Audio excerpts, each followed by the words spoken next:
one. Students thinking critically and communally about our stories. That is, the narratives that we study in a literature classroom. I'd like to conduct a quick experiment, this time just with a show of hands.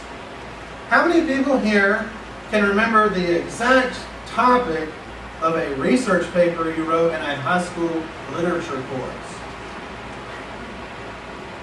Okay, I do see a few hands, 4 or 5. Second question, how many people can remember the impact that a particular song had on you during your high school years? Wow, I think that's everyone. Amazing. And so I have to ask, which narratives were more compelling to you? Especially with today's teenager who is offered so much information by so many different means, educators have to offer them something compelling. And believe it or not, there are many stories which do grab their attention. Perhaps just not the same stories we were taught comprised the definition of literature.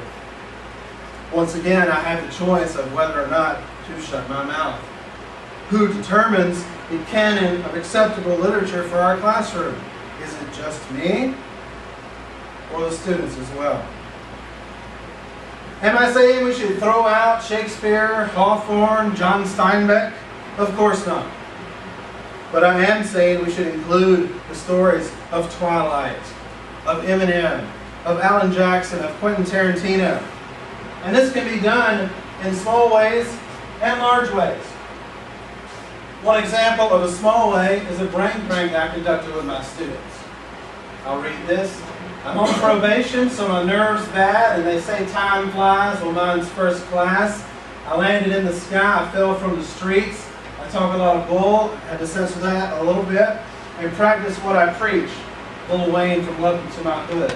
The line, I landed in the sky, I fell from the streets, is an example of which literary device? The answer being paradox. Because how can you land in the sky? You normally land on the ground. And how can you fall from the streets? You would fall from the sky. Now, the really interesting story with this is one of my more, I guess you'd say, disruptive students really didn't like brain cranks. When I put this up on the board, she flipped out and was like, let me do the entire thing. And rapped the verse for us and did the question for us. And it was just amazing to see her interest that day. An example of a larger way to expand the literary canon is to let students choose the literature for their own performance projects. I did this in a unit on Southern literature. We conducted a Southern Arts Festival as a learning community in the library, and each student stood up and shared about a particular piece of art or literature that was meaningful to them. My only requirements were that it did have to be a Southern piece, and that students had to relate their choice back to 3 themes of Southern literature we had discussed in class. And we had a lot of great performances, but my favorite came from a particular inclusion student who normally never did anything. And I'm really not joking. He just slept all the time, never did anything. However, on this occasion, he was really excited to share about Charlie Daniels' The Devil Went Down to Georgia. First, he showed us the music video, and then he read his explanation, which I would like to share. And that will be located in tab 3 in the portfolio.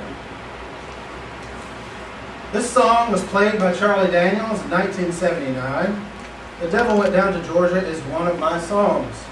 The religion in this song is about a devil went down to Georgia, and the devil makes a deal with a boy named Johnny. The deal was who could play the fiddle better. If Johnny wins, he gets a fiddle made of gold, and if the devil wins, he gets Johnny's soul, because that's the reason why the devil went down to Georgia, to get souls, because he was behind it. The sex in this song is about the devils in the house of the rising sun. The house of the rising sun is because the song was often sung by women, and another theory is that the house of the rising sun was where prostitutes were detained while they were being treated for syphilis. Since cures with mercury were ineffective, going back was very likely. The music in this song makes me think that in life, there's always a duel with everything in life. Winning, it's like when you go to war, it's a duel whose country is better.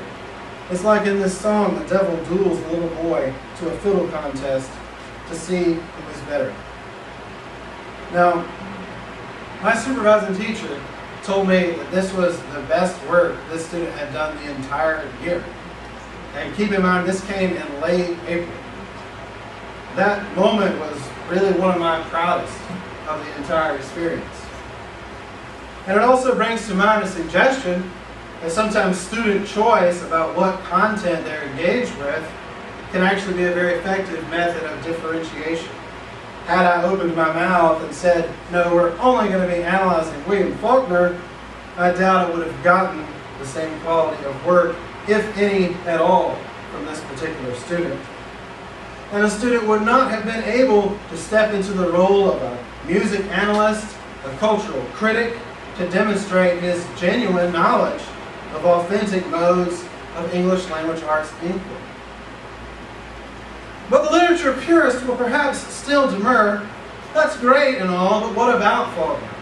What about Flannery O'Connor? What about Alice Walker? Don't students need to learn the greats as well? To that I say yes. But I will also argue that it's precisely when you sit the greats down right beside the stories of this generation and let them have a conversation, or maybe even an argument, that students can start to hear the past. And putting these differing types of stories beside one another shows just how similar they are. Allowing students to perceive the relevance of A Good Man is Hard to Find, and at the same time turn a thematically critical eye towards the lyrics of Welcome to My Hood, looking for the characteristics of Southern literature. Which is ultimately what we're after, right? I mean, the standards don't say students will learn to analyze a work's theme using literary evidence, except you can't use Lil Wayne as literature. Understanding is understanding, isn't it? And if it takes less focus on Herman Melville and more on Kurt Cobain, then so be it. I am willing and honored to do whatever it takes to enable understanding in my students. So as I bring my presentation to a close, I'd like to thank everyone for attending. I'd like to thank my fellow classmates and Ms. Foss for their indispensable help. I'd like to thank my evaluators, Dr. Charles and Dr. Seekules, whom I trust will be merciful. Most of all, I'd like to thank my wife, Trish, and my son, Liam. They couldn't be here today. They've had to endure far too many hours of Daddy not being home, and I'm blessed by their understanding, patience, and love. Lastly, though, I'd like to reiterate my basic premise. That it's only when I stop talking that the students can start talking. Because when they do start talking, they say some amazing things. And so I officially want to end my remarks with a tribute to them.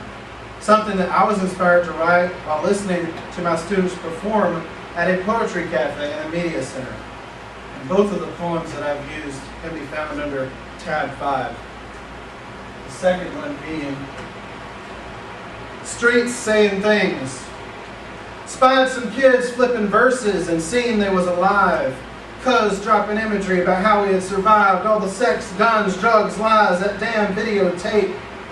On the 6 o'clock news going on about rape. If that's all you seen, you ain't seen me shine. Bursting in the basement, articulating rhymes, exploding in the darkness, gang sign of the times. No friends in my sins, but us poets still spin to the snip-snap of young fingers, each one of them be bringers of truth. Revealers of light, sent here with an order from the blackest of nights, they voice shall be heard amidst the bullet and bird, whispering wails, but within the word. Thank you, and I'll be glad to answer any questions you might have at this point.